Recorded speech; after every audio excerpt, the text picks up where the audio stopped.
ಗ್ರಾಮದಲ್ಲಿ ಗೈರಾಣ ಗೋಮಾಳ ಜಾಗದಲ್ಲಿ ಏನು ಸೋಲಾರ್ ಪಾರ್ಕ್ ನಿರ್ಮಾಣ ಮಾಡೋದಕ್ಕೆ ಜಾಗ ನಿಗದಿಯಾಗಿದೆ ಜಿಲ್ಲಾಧಿಕಾರಿಗಳಿಂದ. ಆ ಜಾಗದಲ್ಲಿ ಕಡಿತಲಾಗಿದೆ. ಅದು ಗಿಡಗಳೆಲ್ಲ ಇತ್ತು. ಹಾಗಾಗಿ ಏನು ಕ್ರಮ ತಗೊಂಡಿದ್ದೀರಿ ಅನ್ನೋದ್ರ ಬಗ್ಗೆ ಚರ್ಚೆ ಆಯಿತು, ಡಿಸ್ಕಸ್ ಮಾಡಿದ್ರು. ಹಾಗಾಗಿ ಮತ್ತು ಕೆಲವೇನಾದರೂ ಇಲ್ಲಿ ಮುಂದಿನ ಏನು ಕ್ರಮ ತಗೊಳ್ತೀರಿ, ಏನು ಲೋಪದೋಷಗಳಿದೆ ಅದರ ಬಗ್ಗೆ ಏನು ಕ್ರಮ ತಗೊಳ್ತೀರಿ ಅನ್ನೋದಕ್ಕೆ ಕೇಳ್ತಾರೆ. ಅದು ಈ ಕುರಿತಂತೆ ಈಗಾಗಲೇ ನಾವು ಆಗಲೇ ಹೇಳಿದಾಗೆ ACF ಅವ್ರಿಗೆ ತನಿಖೆಗೆ ಹಾಕಿತ್ತು. ಆವಾಗಲೇ ಅವರು ಸಂಬಂಧಿಸಿದ ಎಲ್ಲ ಅಧಿಕಾರಿಗಳಿಗೆ ನೋಟಿಸ್ ಕೊಟ್ಟಿದ್ದಾರೆ ವಿಷಯವಾಗಿ. ಮತ್ತು ಅದು ಮೂಲತಃವಾಗಿ ಗೋಮಾಳ ಜಾಗದಲ್ಲಿ ಜಿಲ್ಲಾಧಿಕಾರಿಗಳಿಗೆ ಏನು ಅವರ ಅಧಿಕಾರ ವ್ಯಾಪ್ತಿ ಒಳಗಡೆ ಮಂಜೂರು ಮಾಡಿತ್ತು. ಅನುಮತಿ ಇಲ್ಲದೇ ಮರ ಕಡಿದಿದ್ದು ಕಂಡು ಬಂದಿದ್ದ ಮೇರೆಗೆ ನಾವು ಈಗಾಗಲೇ ಪ್ರಕರಣ ದಾಖಲಿಸಿ ಓರ್ವ ಆರೋಪಿಯನ್ನು ಕೂಡ ನಾವು ಬಂಧಿಸಿ ನ್ಯಾಯ ಬಂಧನಕ್ಕೆ ಕೊಡಲಾಗಿದೆ. ಸರ್, ಆರೋಪಿ ಯಾರು ಸರ್? ಅವ್ರ ಹೆಸರೇನು ಮತ್ತು ಯಾವ ಆಧಾರ ಮೇಲೆ ಅವ್ರು ಬಂಧನಾಗಿದೆ? ಈಗ ಅಲ್ಲಿ ಮೊದಲನೇದಾಗಿ ಇವರು ಹೋಗಿ ಏನು ಸ್ಪಾಟ್ ವಿಸಿಟ್ ಮಾಡಿದಾಗ ಕಂಡು ಬಂದಂತೆ ಮರ ಗಿಡಗಳು ಮತ್ತು ಏನು ಶ್ರೀಗಂಧ ಗಿಡಗಳನ್ನು ನೋಡಿದ ಮೇರೆಗೆ ಆರೋಪಿ ನಾಗರಾಜನನ್ನು ಬಂಧಿಸಲಾಗಿದೆ.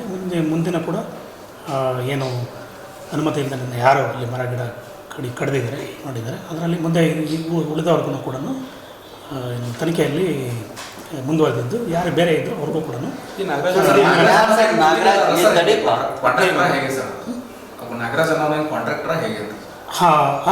ಒಂದು ಕಂಪನಿ ಏನಿದೆ ಅಲ್ಲಿ ಕೆಲಸ ಮಾಡ್ತಾ ಹಾಕಿದ್ದು ಅವರ ಅಲ್ಲಿ ಇದ್ದಂತಾರೆ ಕಂಪನಿ ಕಡೆ ಸೂಪರ್ವೈಸರ್ ಅಂತ ನನಗೆ ಮಾಹಿತಿ ಹೇಳಿದ್ದಾರೆ. ಸೂಪರ್ವೈಸರ್ ಅಂತ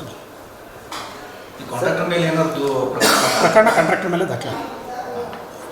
ಯಾವ ಸರ್ ಅದು ಹೇಳಿ? ಕಂಪನಿ ಶ್ರೀನಿವಾಸ್ ಅಂತ ಹೇಳಿ ಕನ್ಸ್ಟ್ರಕ್ಷನ್. ಓಕೆ ಸರ್, ಈಗ DC ಅವ್ರ ಮೇಲೆ ಕ್ರಮ ಆಗಬೇಕು, ಅವ್ರನ್ನ ಅರೆಸ್ಟ್ ಮಾಡಬೇಕಂತೇಳಿ ರೈತರು ಒತ್ತಾಯ ಮಾಡಿದರು. ಆದರೆ ಅವ್ರು ರೈತರು ಒತ್ತಾಯ ಮಾಡಿದ್ರು ಕೂಡ ಹೆಸ್ಕಾಮ್ಗೆ ಏನದು ಜಾಗೆಯನ್ನು ಹಸ್ತಾಂತರ ಮಾಡಿದ್ರಿ. ಹೆಸ್ಕಾಂ ಇಲಾಖೆ ಅವ್ರನ್ನ ಇದರಲ್ಲಿ ಹೊಣೆಗಾರನ ಯಾಕೆ ಮಾಡ್ತಿಲ್ಲ ನಾವು? ಯಾಕೆಂದರೆ ಅವ್ರದೇ ಜಾಗ, ಅವರೇ ಟೆಂಡರ್ ಕೊಟ್ಟವರು, ಅನುಮತಿ ಇಲ್ಲದಂತ ಕಳೆದಂಥವ್ರು ಅವ್ರಿಗೆ ಯಾಕೆ ನೀವು ನೋಟಿಸ್ ಕೊಟ್ಟಿಲ್ಲ? ಅವ್ರನ್ನ ಯಾಕೆ ಬಂಧನ ಮಾಡಿಲ್ಲ? ಅವ್ರನ್ನ ಯಾಕೆ ಹೊಣೆಗಾರನ ಯಾಕೆ ಮಾಡಿಲ್ಲ? ನಾವೀಗ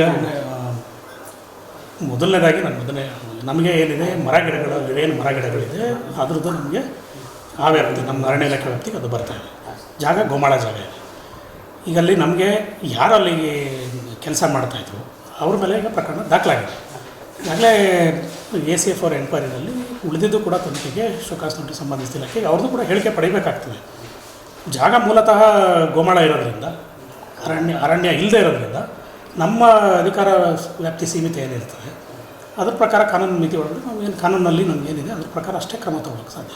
ಸರ್, ACF ಅವ್ರಿಗೆ ತನಿಖೆ ಮಾಡ್ತಿದ್ದಾರೆ, ಹೋಗ್ತಿದ್ದಾರೆ, ಎಲ್ಲ ಮಾಡ್ತಿದ್ದಾರೆ. ಯಾವ್ಯಾವ ಗಿಡಗಳಿತ್ತು ಅಂತ ಹೇಳಿ ಒಂದು ರೈತರು ಆರೋಪ ಮಾಡ್ತಿರುವಂಥ ನಾವು ಕೊಟ್ಟಂಥ ಶ್ರೀಗಂಧದ ಮರಗಳನ್ನು ಮಾತ್ರ ಎಣಿಕೆ ಮಾಡಿದರೆ ವಾಪಸ್ ಅಲ್ಲಿ ಹೋಗಿಲ್ಲ, ಪರಿಶೀಲನೆ ಮಾಡಿಲ್ಲ. ಜೊತೆಗೆ 8 ಎಕರೆ ಕಡಿತ ಆಗಿದೆ ಅನ್ನೋ ಒಂದು ಮಾಹಿತಿಯನ್ನು ಹೇಳಿದ್ದಾರೆ. 8 ಎಕರೆ ಆಗಿದೆ ಅನ್ನೋದಕ್ಕೆ ಯಾರಾದರೂ ಅಧಿಕಾರಿಗಳನ್ನ ಕರ್ಕೊಂಡು ಸರ್ವೆ ಮಾಡಿದ್ದಾರೆ?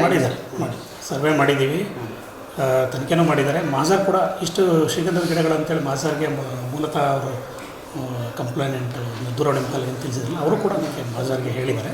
ಅವರು ಕೂಡ ಹೇಳಿಕೆ ಕೊಟ್ಟಿದ್ದಾರೆ ಇಷ್ಟು ಗಿಡ ಇತ್ತು ಅಂತ. ಒಂದು ಸರ್, ಇಷ್ಟು ದೊಡ್ಡ ಪ್ರಮಾಣದಲ್ಲಿ ಅಲ್ಲಿ ಅರಣ್ಯ ನಾಶ ಆದರೂ ಕೂಡ ಸ್ಥಳೀಯ RFOಗಳಿಗೆ ಆಲ್ರೆಡಿ ಅವರು ಹೇಳಿದ್ರಂತೆ, ಲೆಟ್ರ್ ಕೊಟ್ಟಿದ್ರಂತೆ, ಇವರು ಮೌಖಿಕವಾಗಿ ಆದೇಶವನ್ನು ಕೊಟ್ಟಿದ್ದಾರೆ ಅನ್ನೋ ಒಂದು ಮಾತನ್ನು ಹೆಸ್ಕಾಂದವ್ರು ಹೇಳಿದ್ರು. ಆದರೆ ಇವ್ರು ನನಗೆ ಗೊತ್ತಿಲ್ಲ ಅಂದರು, PDO ಕೇಳಿದ್ರೆ ಗೊತ್ತಿಲ್ಲ ಅಂದರು, ಗ್ರಾಮ ಪಂಚಾಯತ್ ಅವ್ರು ಕೇಳಿದ್ರೆ ಗೊತ್ತಿಲ್ಲ ಅಂದರು, ಹೆಬ್ಬಾಳ್ಕರ್ ಮೇಡಮ್ ಕೇಳಿದ್ರೆ ಗೊತ್ತಿಲ್ಲ ಅಂದರು, ನಿಮ್ಗೆ ಕೇಳಿದ್ರೆ ಗೊತ್ತಿಲ್ಲ ಅಂದರು. ಈ ರೀತಿ ಮಾಡ್ಬೋದಾ ಸರ್? ಅರಣ್ಯ ನಾಶ ಮಾಡ್ಬೋದಾ? ತಮ್ಮ ಇಲಾಖೆಯ ಸ್ಥಳೀಯ ಅಧಿಕಾರಿಗಳು ಯಾವ ರೀತಿ ರಕ್ಷಣೆ ಮಾಡ್ತಿದ್ದಾರೆ ಅನ್ನೋ ಪ್ರಶ್ನೆ ಇರೋದು. ಇದು ಈಗಾಗಲೇ ACF ಅವ್ರಿಗೆ ಈ ವಿಷಯದ ಕುರಿತಂತೆ ತನಿಖೆಗೆ ವಹಿಸಿದ್ದೀವಿ. ಮೊದಲನೇದಾಗಿ ನಾನು ಮತ್ತೆ ಅದು ಗೋಮಾಳ ಪ್ರದೇಶ ಇರೋದ್ರಿಂದ ಅರಣ್ಯ ಪ್ರದೇಶ ಅಲ್ಲ, ಗೋಮಾಳ ಪ್ರದೇಶ ಇರೋದ್ರಿಂದ ಈಗ ಏನು ಡಿಲೇ ಕುರಿತಂತೆ ಅಥವಾ ಅರಣ್ಯಾಧಿಕಾರಿಗಳ ಕುರಿತಂತೆ ಈಗಾಗಲೇ ಶೋಕಾಸ್ ನೋಟಿಸ್ ಕೊಟ್ಟಿದ್ದಾರೆ. ACF ಎಂಕ್ವೈರಿ ಮಾಡ್ತಾಯಿದ್ದಾರೆ. ಚರ್ಚೆ ಮಾಡಿದಾಗೆ ತನಿಖೆ ವರದಿ ಪಡೆದು ಮುಂದಿನ ಕ್ರಮ ವಹಿಸಲಾಗುತ್ತೆ.